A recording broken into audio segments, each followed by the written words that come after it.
Dr. V. Sivadasan. Here, the Constitution Amendment Bill 2022, amendment of Article 153, substitution of Article 155 and 156 is a very important bill. It is in the public interest that the governor's position is to be filled not by the President under the advice of the Union government. The governor should be appointed by the state itself. The will of the people has to be respected. The governors cannot act as stooges of the Union government. Sir, currently, governors are working as tool of the institution of the Union government into the state. We have a lot of examples. The first article of our Constitution starts with the sentence that I quote, India, that is Bharat, shall be a union of states. It proves the importance of the states. Federalism is a part of the basic structure of our nation, basic structure of our Constitution. We all know the existence of our great nation. India is linked with the existence of its basic character, that is unity in diversity. If the diversity is ruined, then the majority of the people will be marginalized. That means they will lose their identity, language, culture, and habitat. It cannot help in their development. Diversity is the basic principle of the federal structure of our nation. Unity develops and strengthens its diversity. The very structure of our nation, India, as the union of the states, is built by the positive spirit of love, affection, and great respect to the diversity. Respected Chair, our great nation, India, was not built by the bricks or bullets and guns or the missiles and forts. It was built by the struggle of freedom fighters, tears of workers, and the sweat of peasants. Respected Chair, they have differences in their opinion, they have differences in their religion, languages, ideas, and identity, but they all are those differences, all above all differences, they had deep commitment to the values of humanity. Respected Chair, here what do we see? The rights of the states are reduced day by day by the Union government. Respected Chair, not only have the rights of the states, the rights and the powers of Rajya Sabha, the Council of State also being reduced by the same Union government through the money bills. Respected Chair, if we fail to protect the interest of the state as the representative of the states, then the great values of federalism will be destroyed by the rulers. Chair, respected Chair, world history reminds us the autocrats and their political parties have always attacked the diversity, and they have tried to establish their own power, and they have promoted only a monolithic culture. Respected Chair, the dangers of this attitude had been proven by the experience in various countries like Italy and Germany. We, as the representative of the people, as the representative of the state of India, should oppose the attack against the diversity, the steps against the legislative rights of the states, and undemocratic style of functioning of union government. In India, we have various identities. It is our strength. The great forefathers of our nation told us, unite against intolerance. Respected Chair, when the British colonial powers, they had divided the state of Bengal into West Bengal and East Bengal. The people of Bengal had united and fought against the bifurcation. Finally, the British Empire they had to surrender in front of the massive movement led by the unity of the people. The leaders of the present colonialism, big corporates, have identified that one of the premier enemies of them is the unity of the people. That is why the ruling class of the country is practicing the same kind of colonial policy, divide and rule. The governors in the states, they are working as a tool of the imperialist policy of divide and rule. Wherever the state government is taking the stand to promote the secularism, then the governors are trying to promote the politics of hate. Respected Chair, in Kerala, the Assembly, everybody know that, the Assembly passed a resolution against NRC and upheld the secular values of the nation, secular values of the states, but the governor of Kerala had openly supported the politics of communal venom. Sir, the division of power is the part of our constitution. This is a part of our nation character. The powers are divided between states and union. But day by day, the powers of the states being reduced by the union government is utilizing the residuary powers to capture the powers of the states.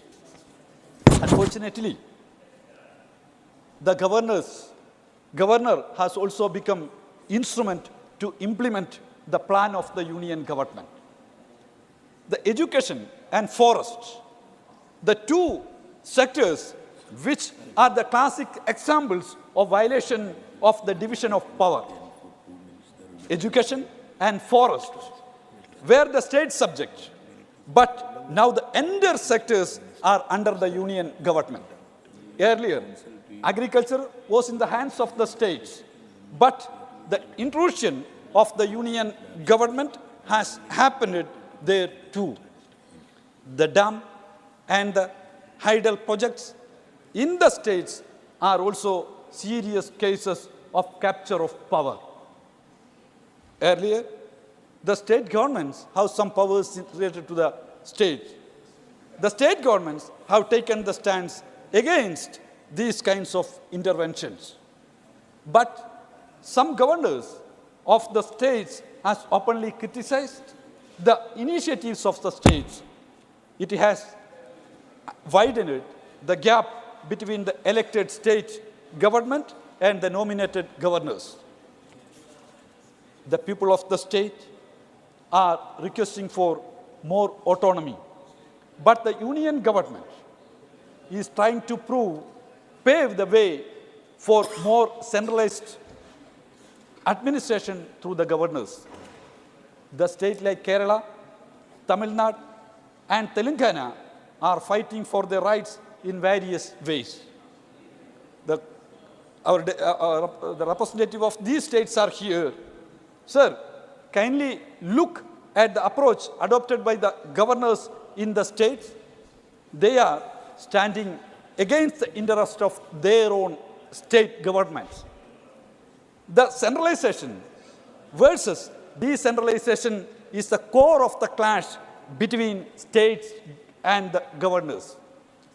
Decentralization is the spirit of the age. That means the autonomy of the states, but also the autonomy of the Panchayati Raj institution. It is also a serious concern of the democratic movement in the country. Autonomy of the state does not mean the autonomy of the Raj Bhavans. Autonomy of the state does not mean the autonomy of the Raj Bhavans. The existing wrong notions of the governor and the union government should be corrected. The governors are holding the bills passed by the assembly in the name of concurrent list or reductory powers. The union government has so far ignored the demand of the states to place at least the residuary powers of legislation in the state list. The ministers are here, but the government, the union government, is not ready to hand over these residuary powers to the states. We have seen the examples of usage of residuary powers in many ways against the interest of the states. In agriculture sector, the union government has made new laws, but it was withdrawn by the people because of the struggle of the people. About 800 people martyred in the struggle. But the governors, the titular head of the nation, were silent. They did not make any single statement against the move of the union government, the move of the government against the people, the move against the farmers of their state. On the other hand, many times the governors have criticized the state government. When the state government intervened for the protection of the people in the state assemblies, passed the resolution against the anti-people laws made by the union government. The strongest position against the anti-people laws of the union government has been expressed by the Legislative Assembly of Kerala in the resolution. But the titular head of the state took the stand against the resolution, against the interest of the state and the interest of the farmers. Then, what is the meaning of the usage? The head of the state, the word head of the state. We all know the federal structure and great values of the constitution will be destroyed by these kinds of legislations by the union government. In education sector, state government have faced various issues. Everybody knows the extreme centralization in education sector is the one of the motto of the union government. The issue of need still exists. The Tamil Nadu state, the representative from Tamil Nadu is here. Tamil Nadu state government has taken a very strong stand for the protection of the interest of their state in the education sector. Naturally, it is against the interest of the union government. It is against the wishes of the union government. The Legislative Assembly has passed the resolution against the need. The governor of the state openly criticized the state government and their principled position on the issue of need. The powers in the union government, the union list, are in the hands of the union government. They are taking the decisions unilaterally without any inclusion of the opinion of the states. Moreover, there is no formal institutional structure for the mandatory consultation between the union and the states for the legislation under the concurrent list. Sir, state revenue and the role of the governor should be discussed here. Why? This is an important subject. The revenue of the state is facing a lot of problems because of the intervention of the governors. In this great republic, one of the governor in India openly told the public that he did not sign the budget speech of the state government. It has created an uncomfortable situation in the state. The duty of the governor is to follow the advice of the cabinet. The wise men who have adorned this post had worked in such a way. But reality of this spirit is that the wisdom is rare in Raj Bhavans. The post-liberalization period witnessed a sharp decline in the fiscal health of the state government. Most of the states are facing fiscal crisis. The important factor behind this fiscal crisis strain is the policy of the union government. That is why the states are facing the fiscal crisis. Many states have tried to introduce different alternative measures to overcome the situation. But Unfortunately, then the governors are making headills. The governors are making headills. The residuary powers of taxation in the sphere of services are being unilaterally used by the union government. To the total exclusion of the states, the GST captured the entire right of the taxation of the states and LSGs. The allocation of the money to the states is linked with the reforms in the administrative sector. The financial allocation. Honourable Member, may I just request you, in the previous session, you had taken about 21 to 31 minutes roughly to speak. You have taken about 15 minutes. So if you think about concluding shortly, then other members will also get an opportunity. I will finish. Thank you. Because you had already spoken in the earlier session, that is why I'm just requesting. Thank you. The residuary powers of taxation, already I mentioned here, the allocation of the money to the states is linked with the reforms in the administrative sector. The financial allocation of the union government is not charity. It is the right of the states. So the financial allocation should not be linked to any kind of reforms by the union government. The governors should stand for the financial autonomy of the state. It is the duty of them. The financial burden of the states caused by the governors should be discussed. Fiscal crisis of the states and the expenses of the governors should be debated. I have received an answer from the government to my question that the total expenditure of the National Mission for Libraries in the year 2019-20 is only 73 lakhs. Annual expenditure of some Raj Bhavans is more than 30 times. Respected Chair, media has reported Maharashtra government has given an answer to an RTI question. They revealed that the expenditure of governor for 2 years is 60 crore rupees. It is the 10 times of the allotted amount of the union government to National Mission for Libraries. The Raj Bhavans are representing the colonial era of India. Majority of the Raj Bhavans are not only the residents of the governors, but also their leisure houses. Look at the existence, expenditure and facilities of the Raj Bhavans.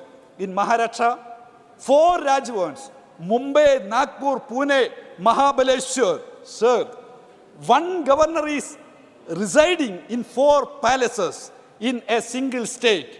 A palace for 3 months. That means for the rest of 9 months, the palace is empty. Then how this palace will be maintained? When governor is not there, who will occupy the palace? Crores of Indians are living without a shelter. But a governor, a titular head of the national state, is using 4 palaces. Why these kind of practices are continuing? During the travel, the VVIPs, chief minister and ministers are utilizing the circuit houses or guest houses. Then why the permanent palaces for the governor in different places? They hardly stay in these palaces. Uttarakhand, sir, 2 Raj Bhavans, Dehradun and Nainital. Nainital Raj Bhavan occupies 220 acres land, which includes 45-acre golf course. The residence of the governor is a highly restricted area, but the golf course is 45 acres. State government should ensure that this land is occupied, land is properly utilized. And in Tamil Nadu, sir, there are 2 Raj Bhavans. I'm giving you the last minute, thereafter I'll move on. I will mention only the residential. I've already indulged you in the previous session. You have spoken 31 minutes. Tamil Nadu, there are 2 Raj Bhavans. There are Chennai and Ooty. Chennai Raj Bhavan's estate is 156 acres. It is in the reserved forest area. It might be buffer zone. In Tamil Nadu, I don't know, the governor is in the buffer zone. Ooty is one of the noted tourist place of the nation. Is the governor is a tourist, sir. Winter palace, summer palace. How rich a country, sir. In West Bengal, Honourable Member, I'll have to move on. Yeah. I'm moving West on. Bengal, I'm moving on. Okay, I'm moving on. 1 second. Please conclude your last comments, please. West Bengal, two Rajbhavans. One is Please Calcutta conclude. and second one is Darjeeling. In Odisha, your own state, two Rajbhavans. One is Bhubaneswar and another one is I Puri. think I'll have to In move Madhya on. I've Pradesh, given you two time. Rajbhavans, I've requested you repeatedly. Bhopal Please, your and closing comments and we Pachmandi. move on, Okay, please. sir, I am finishing.